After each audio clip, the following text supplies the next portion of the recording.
بسم اللہ الرحمن الرحیم۔ السلام علیکم دوستو، میرا نام آصف خان اور آپ دیکھ رہے ہیں انڈین مسلم۔ آج اس مہان ہستی کے بارے میں بات کی جائے گی جو انبیاء اور رسول کے بعد سب سے افضل ہستی ہے، جس نے مردوں میں سب سے پہلے اسلام قبول کیا تھا، جس نے نبی کریم صلی اللہ علیہ وسلم کا اس وقت ساتھ دیا جب سارا مشرکین مکہ نبی پاک صلی اللہ علیہ وسلم کی جان لینے پہ تلا ہوا تھا۔ آج اس شخص کی شان کے تذکرے ہوں گے جو نبی کریم صلی اللہ علیہ وسلم کا محبوب ترین دوست تھا۔ آج بات ہوگی خلیفہ اول حضرت ابو بکر صدیق رضی اللہ تعالی عنہ کی۔ واو، I am excited to listen کہ کیا آپ رضی اللہ تعالی عنہ کا اصلی نام عبداللہ بن عثمان تھا۔ ابو بکر آپ کی کنیت تھی اور صدیق آپ کا لقب تھا۔ آپ رضی اللہ تعالیٰ عنہ چھٹی پشت پر جا کر نبی کریم صلی اللہ علیہ وسلم کے نسب پر مل جاتے ہیں۔ ابو بکر رضی اللہ تعالیٰ عنہ کی والدہ کا نام سلمہ تھا اور والد کا نام عثمان تھا، جو اپنی کنیت ابو قحافہ کے نام سے مشہور تھی۔ ابو بکر رضی اللہ تعالیٰ عنہ کو زمانہ جاہلیت میں عبد الکعبہ کہا جاتا تھا۔ اسلام لانے کے بعد نبی کریم صلی اللہ علیہ وسلم نے آپ کا نام عبداللہ رکھا۔ جب نبی کریم صلی اللہ علیہ وسلم کو نبوت ملی تو آپ نے مردوں میں سب سے پہلے ابو بکر رضی اللہ تعالیٰ عنہ کو اسلام کی دعوت دی، کیونکہ وہ آپ کے سب سے بہترین دوست تھے۔ ابو بکر صدیق رضی اللہ تعالیٰ عنہ نے بنا کسی شک و شبہ کے نبی کریم صلی اللہ علیہ وسلم کے کہنے پر اسلام قبول کر لیا۔ ایک بار عمرو بن عاص رضی اللہ تعالیٰ عنہ نے آپ صلی اللہ علیہ وسلم سے پوچھا کہ یا رسول اللہ، مردوں میں آپ کو سب سے زیادہ کس سے محبت ہے؟ آپ صلی اللہ علیہ وسلم نے فرمایا ابو بکر سے۔ دوستو، اب آپ سوچئے کہ جو شخص نبی کو سب سے زیادہ محبوب ہو اس کا اسلام میں کتنا بڑا مرتبہ ہوگا۔ ابو بکر رضی اللہ تعالیٰ عنہ کو نبی کریم صلی اللہ علیہ وسلم سے کتنی محبت تھی، اس کا اندازہ بھی نہیں لگایا جا سکتا۔ ایک بار عقبہ ابن ابی معیط نام کے ایک شخص نے نبی پاک صلی اللہ علیہ وسلم کی گردن میں چادر ڈال کے اتنی زور سے کھینچی کہ پیارے رسول اللہ کا چہرہ لال ہو گیا، آنکھیں باہر آنے کو تیار ہو گئی، اس قدر شدید درد ہوا آپ کو۔ اتنے میں وہاں حضرت ابو بکر رضی اللہ تعالیٰ عنہ پہنچ گئے۔ آپ نے اس شیطان کو مار کر وہاں سے ہٹایا۔ اس وقت وہاں کافروں کا پورا جھنڈ کھڑا تھا، ان کے بڑے بڑے سردار کھڑے تھے، مگر پھر بھی ابو بکر صدیق رضی اللہ تعالیٰ عنہ ذرا بھی نہ ڈرے، کیونکہ نبی کریم صلی اللہ علیہ وسلم سے محبت ہی اتنی تھی کہ آپ صلی اللہ علیہ وسلم کو مصیبت میں نہ دیکھ سکے۔ ابو بکر رضی اللہ تعالیٰ عنہ نے ان کافروں سے فرمایا کہ تم اس شخص کو صرف اس لیے تکلیف دیتے ہو کہ یہ کہتا ہے کہ میرا رب اللہ ہے۔ اتنا سننا تھا کہ کافروں نے ابو بکر رضی اللہ تعالیٰ عنہ کو مارنا پیٹنا شروع کر دیا اور اس قدر مارا کہ آپ خون سے لت پت ہو گئے۔ اتنے میں وہاں ابو بکر رضی اللہ تعالیٰ عنہ کے خاندان والے پہنچ گئے۔ انہوں نے آپ رضی اللہ تعالیٰ عنہ کو گھر لے کر آئے۔ گھر پہنچتے ہی ابو بکر رضی اللہ تعالیٰ عنہ نے پوچھا، میرے آقا محمد صلی اللہ علیہ وسلم کیسے ہیں؟ وہ کہاں پر ہیں؟ خاندان والے غصہ ہو کر بولے، ارے جس شخص کی وجہ سے تم کو اتنی مار پڑی تم پھر اسی محمد کا سوال کرتے ہو؟ سارے خاندان والے وہاں سے اٹھ کر چلے گئے۔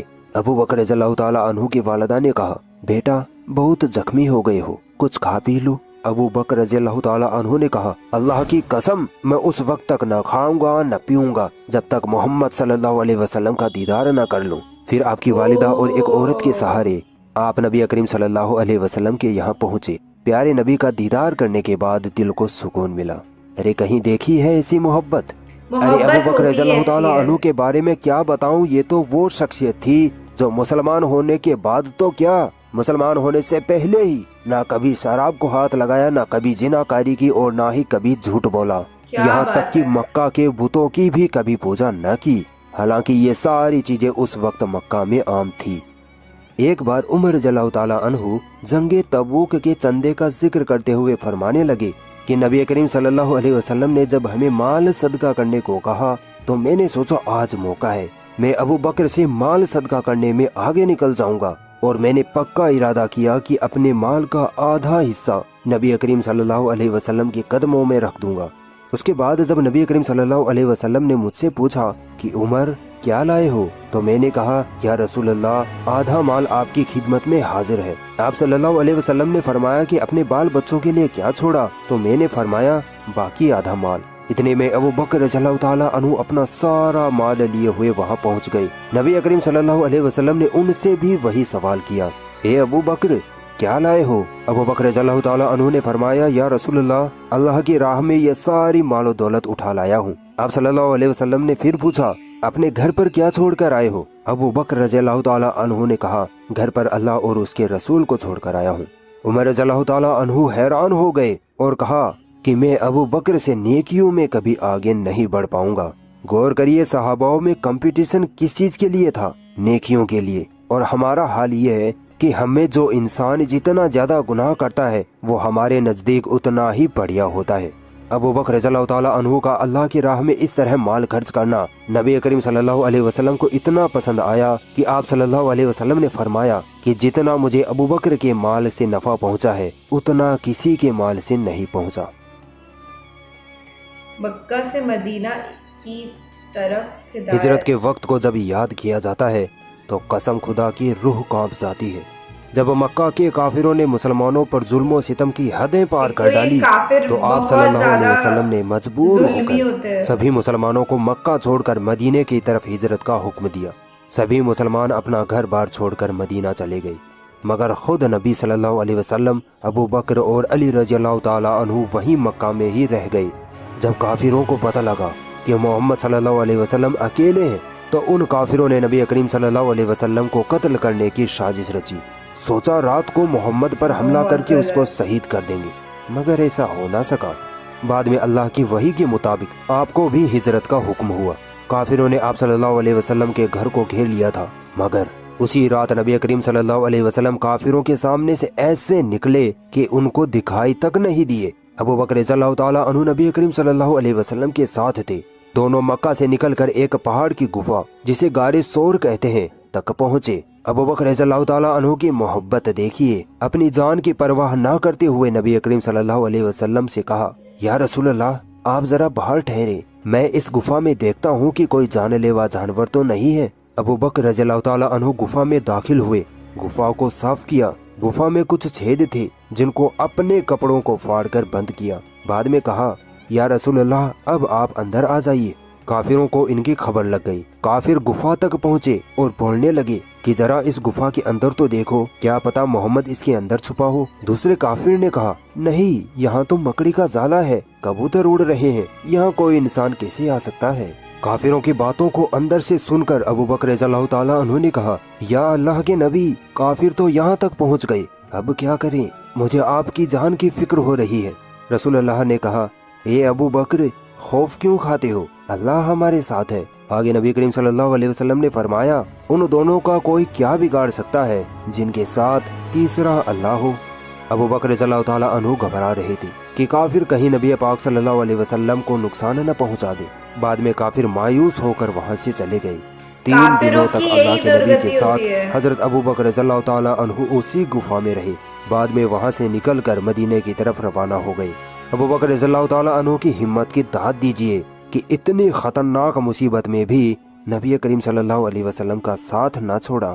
علی رضی اللہ تعالیٰ عنہ فرماتے ہیں کہ امت محمدیہ میں سب سے زیادہ افضل ابو بکر ہیں۔ اللہ کے نبی فرماتے ہیں کہ اللہ تعالیٰ ابو بکر پر رحم کرے کہ اس نے اپنی بیٹی میری نکاح میں دی اور مجھے ہجرت میں مدینے تک پہنچایا اور بلال کو آزاد کروایا۔ دوستو، بلال رضی اللہ تعالیٰ عنہ کا واقعہ یاد ہے نا؟ بلال رضی اللہ تعالیٰ عنہ جب کافروں کے یہاں غلام تھے تبھی اسلام لے آئے تھے، جس کی وجہ سے کافروں نے بلال رضی اللہ تعالیٰ عنہ کو اتنا ستایا کہ ان کو تپتی ریت پر لیٹا کر بڑے بڑے پتھر ان کے سینے پر رکھ دیا کرتے تھے۔ وہ ابو بکر رضی اللہ تعالیٰ عنہ ہی تھے جنہوں نے نبی کریم صلی اللہ علیہ وسلم کے ایک اشارے پر بلال رضی اللہ تعالیٰ عنہ کو کافروں سے 3-4 گنا زیادہ رقم دے کر چھڑوایا تھا۔ دوستو، آپ ابو بکر رضی اللہ تعالیٰ عنہ کی شان کا کیا ہی اندازہ لگاؤ گے۔ یہ تو وہ صحابی تھے جنہوں نے نبی کریم صلی اللہ علیہ وسلم کے مصلی پر مسلمانوں کو نماز پڑھائی تھی۔ جب پیارے آقا بیماری کی وجہ سے اٹھنے کی حالت میں نہ تھے تب آپ نے کہا تھا کہ ابو بکر کو کہو میری جگہ مسلمانوں کو نماز پڑھائے۔ اتنا بڑا شرف، اتنی عزت کسی دوسرے صحابی کو کبھی نہ ملی تھی۔ کیا بات ہے، اچھا لگا سن کے۔ رسول اللہ صلی اللہ علیہ وسلم کی وفات کے بعد کا وقت مسلمانوں کے لیے بہت نازک وقت تھا، کیونکہ اب امت مسلمہ کو سنبھالنے والا کوئی نہ تھا۔